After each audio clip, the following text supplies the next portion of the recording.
Zenitsu é um cara bem diferente. Ele oscila entre um medroso irritante e um lutador muito focado e mortal. Mas por que ele é tão diferente, ele varia tanto de comportamento, de estilo e tudo mais? Vem comigo que eu vou explicar aqui nesse vídeo.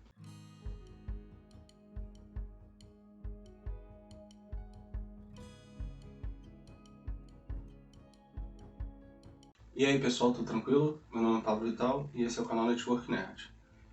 Bom, quem estava acompanhando a história ali de Demon Slayer, a gente se deparou com Zenitsu e logo no primeiro arco ali que ele participou com o protagonista Tanjiro, eles chegaram à mansão Sudzumi. Não foi bem explicado a situação naquele momento, mas a verdade é que a gente se surpreendeu com o que aconteceu ali com relação ao comportamento do Zenitsu. Então, eu vou aqui nesse vídeo explicar essa questão, fazendo uma teoria, tentando explicar da melhor maneira possível como que ocorre essa mudança brusca de comportamento do personagem. Mas antes eu peço aquela ajuda de sempre a vocês, deixando o seu like e a sua inscrição. Vocês nos ajudam cada vez mais a crescer o canal. Meu muito obrigado e vamos lá. Como de costume aqui nos vídeos da teoria da conspiração, eu vou dar uma série de informações cercando a teoria para depois em si divulgá-la. E aí a gente vai ver quais são os fundamentos para o que eu vou falar. Vamos começar aí falando um pouco do que eu já adiantei lá no início. A gente conhece o Zenitsu um pouco antes, né, naquele exame de seleção, mas é pouco falado. Só que aí, em determinado momento da história, ele se encontra com o Tanjiro, né, protagonista. E daí por diante eles seguem a sua jornada juntos, né. E o primeiro arco em que os dois participam é na mansão Suzune. A gente está vendo ali, a gente conhece o Zenitsu, um cara irritante, de tão medroso, tão escandaloso que ele é. E assim, ele vai prosseguindo e a gente não leva fé nele, eu particularmente, e acho que muitas pessoas falam assim, pô, na hora da luta ele vai lutar de qualquer maneira, vai lutar desesperadamente. Só que aí rolou o que eu considero um plot twist, uma virada, né? Eles, vamos dizer assim, o roteiro causou aquela surpresa pra gente. Em determinado momento ele foi cercado por um Oni ali, um Oni.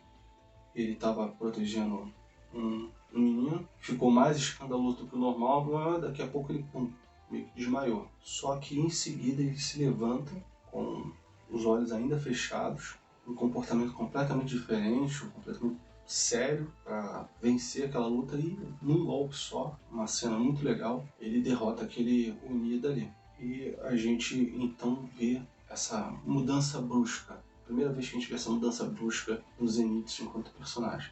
Vocês poderiam num primeiro momento falar assim, bom, deve ser um caso de dupla personalidade. O Zenitsu tem aquela personalidade medrosa e tem a personalidade que é focada mesmo, que é o guerreiro mesmo, né? Sem medo de lutar. Faria algum sentido, porque o medroso, né, o Zenitsu medroso, ele não lembra do que aconteceu. Ele, inclusive, nesse primeiro evento, ele acha que foi o menino que venceu o Oni.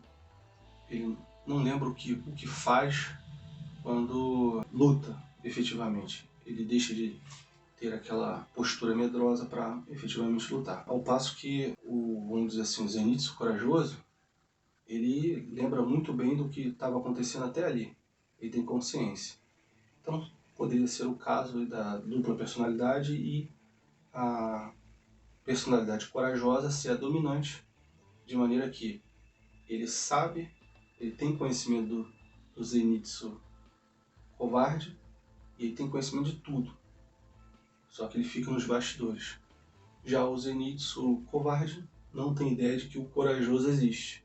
Então, poderia ser essa a teoria. Só que existe um problema nessa teoria ali, que é o fato de que quando o Zenitsu está nesse modo corajoso dele, ele fica de olhos fechados.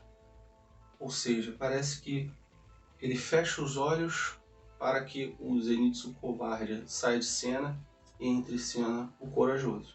Outra questão é que o Zenitsu corajoso, ele não se refere ao, vamos dizer assim, ao covarde de forma separada, ao Zenitsu covarde de forma separada, como casos de dupla personalidade.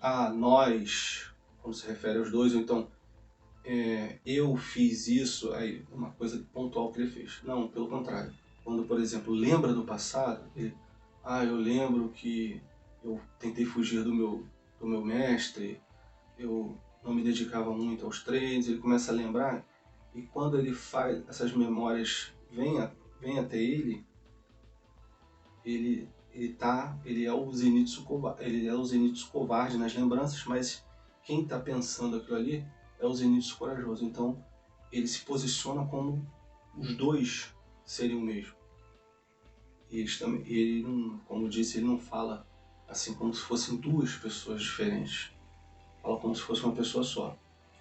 Então, diante desses dois aspectos aí, esse que eu acabei de falar e a questão dos olhos fechados, eu vou aqui colocar a minha teoria. A manifestação do Zenitsu corajoso nada mais é do que a manifestação do subconsciente de Zenitsu. Ou seja, conscientemente, o Zenitsu é covarde, só que o seu subconsciente é corajoso. E aí, é só lembrar aqui uma coisa que é de conhecimento geral. O ser humano normalmente, na grande maioria do tempo, ele trabalha com o seu consciente, parte do seu cérebro consciente. Só em determinados momentos que ele utiliza o subconsciente, tipo assim, com uma premonição, um déjà vu, algumas situações pontuais. A grande maioria, esmagadora maioria do tempo, usa o consciente, exceto quando dorme. Quando nós dormimos, aí sim, nosso consciente desliga e o que é acionado é o subconsciente. Até a questão dos sonhos, por exemplo. Então, qual é a explicação para o personagem Zenitsu? Ele é uma pessoa tão medrosa que quando ele vê um perigo muito sério, ele entra em colapso e ele adormece, ele desmaia. Só que quando ele desmaia, quando ele adormece, o subconsciente dele toma conta do corpo, que é o espírito de luta dele. O subconsciente dele tem um espírito de luta. E aí sim, quando entra no estado de sono, quando o Zenitsu desliga o consciente dele, o subconsciente dele aflora. Tanto é que quando o subconsciente dele aflora, o corajoso aparece, ele continua com os olhos fechados porque Zenitsu ainda está dormindo. E seria um grande problema lutar de olhos fechados se não fosse o fato de Zenitsu ter uma audição espetacular, fora do comum.